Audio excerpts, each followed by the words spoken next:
Magandang araw sa ating lahat mga boxing fans saan mang panig ng mundo. Ang labanan o bakbakan na ating tatalakayin ngayon, ito po ay sa pagitan ni Alexandro Santiago at Junto Nakatani.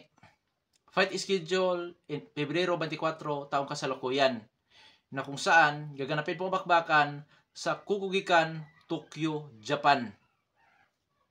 Magkahiyag po tayo ng sarili nating fight prediction and analysis. Pero bago natin yan simulan, inanyahan ko po kayo na sana supportan po nyo ang ating munting channel sa pamamagitan po ng pag-like, pag-share at higit sa lahat sa pag-subscribe. Maraming salamat po. Mga kaibigan, alamin muna natin kung sino ang yamado at dihado sa bakbakan. Hindi porkit kasalukuyang kampiyon itong si Alexandro Santiago ay nasa kanya lahat ang kalamangan. Oo. Hindi porkit kauna-unahang laban pa po lamang nitong si Junto Nakatani sa Bantamweight Division, dihadong-dihado siya. Hindi ganon dito sa boxing po mga kaibigan. Kaya mas mabuti na atin munang alamin ang kung sino ang yamado at dihado sa bakbakan. Kung paano naging yamado ang champion, maging ang challenger po mga kaibigan. At unahin natin ang sapanig ng challenger. Itong si Junto Nakatani sa ngayon ay may impresibong kartada po na 26 wins with 19 wins coming by way of knockout, undefeated. May edad na 26 anyos at ang height nito ay 5 foot and 7.5 inches. Reach 67 inches. Ang kanyang stance ay southpaw, knockout ratio 73.8%. Huling napalaban ang boksingерong ito. Septembre 18, 2023, RJ Cortez ang kanyang nakalaban. Na kung saan po mga kaibigan, kauna-unahang pagdidipinsa ni Junto Nakatani sa kanyang WBO World Super Flyweight title. Panalo si Junto Nakatani sa laban kay Ortiz by unanimous decision.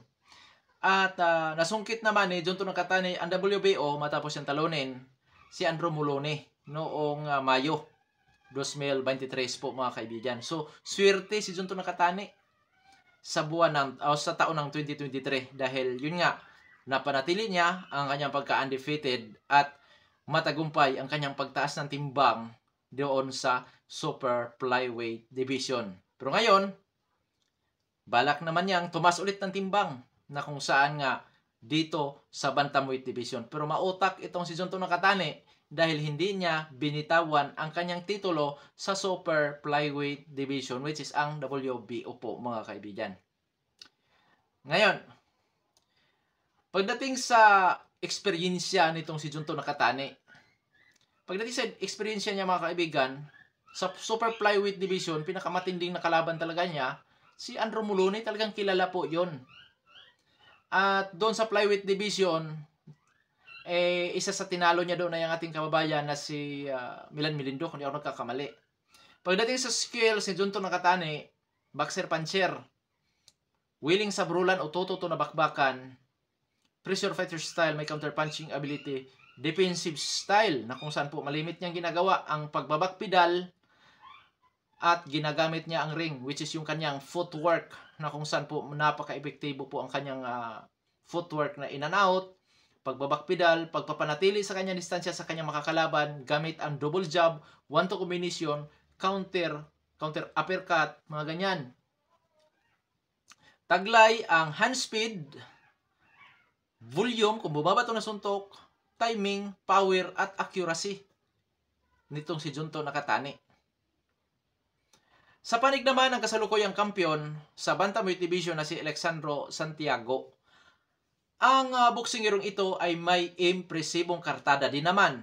28 wins with 14 wins coming by way of knockout, may 3 talo at may 5 tabla. Sa kanyang 3 talo, natatalo lamang ito sa pamamagitan po ng puntusan.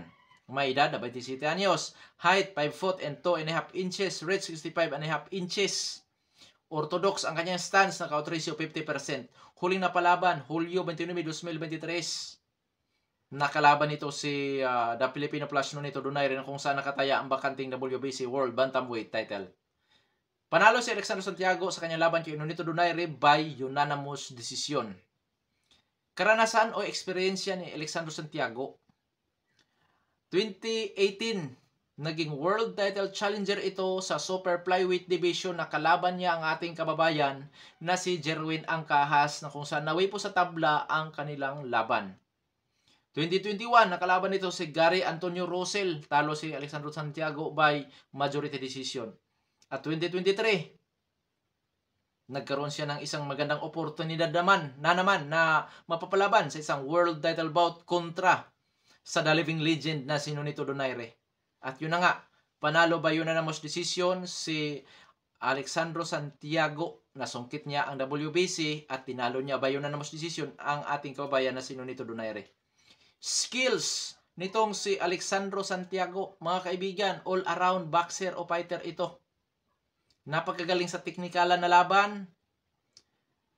At siyempre bilang all-around, lumalaban din ito sa close range, mid-range na kung saan napaka-epektibo gamit ang footwork. In and out, ginagamit ang ring, napakamagalaw. Taglay ang husay sa opinsa.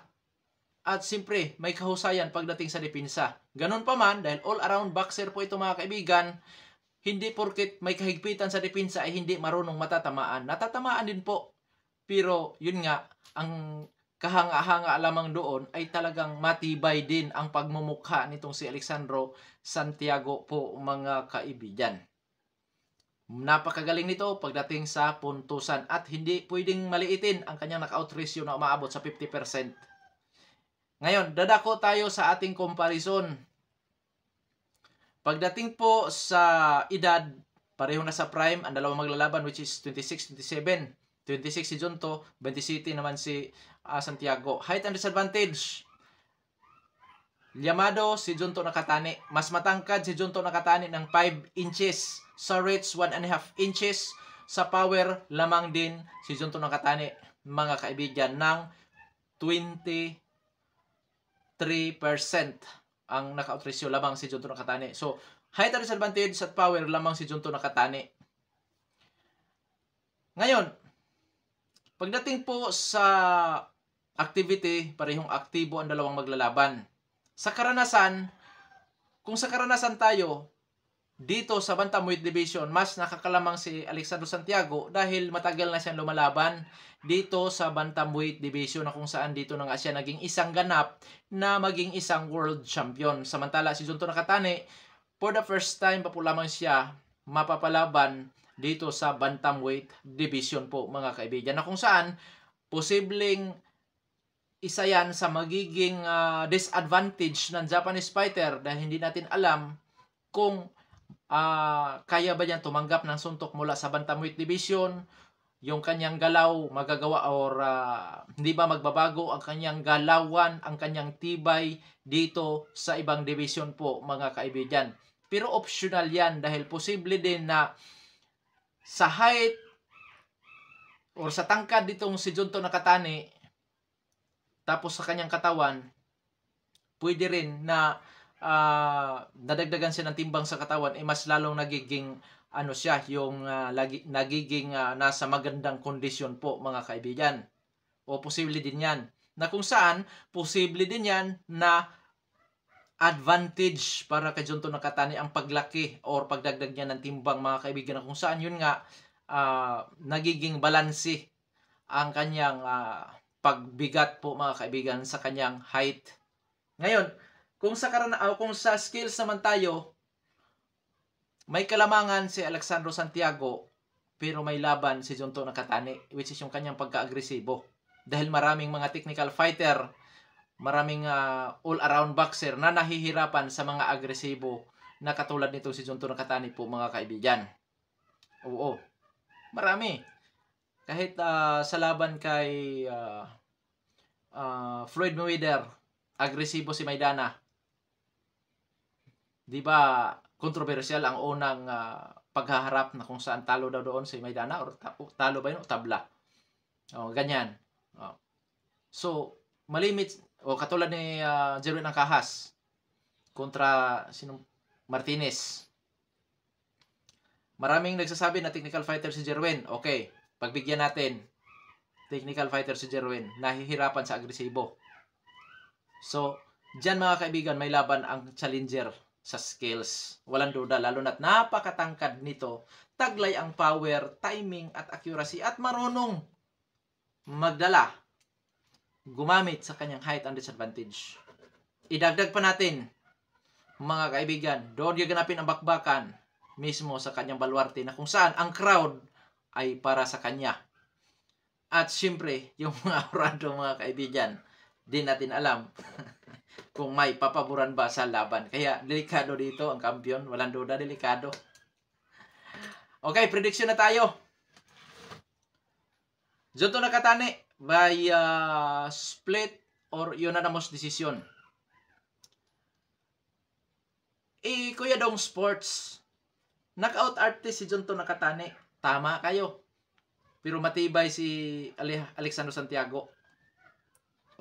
Yung tibay mga kaibigan at higpitan sa depensa, posibleng hindi nga magawa ni Junto Nakatani ang pag-knockout kay Alexandro Santiago.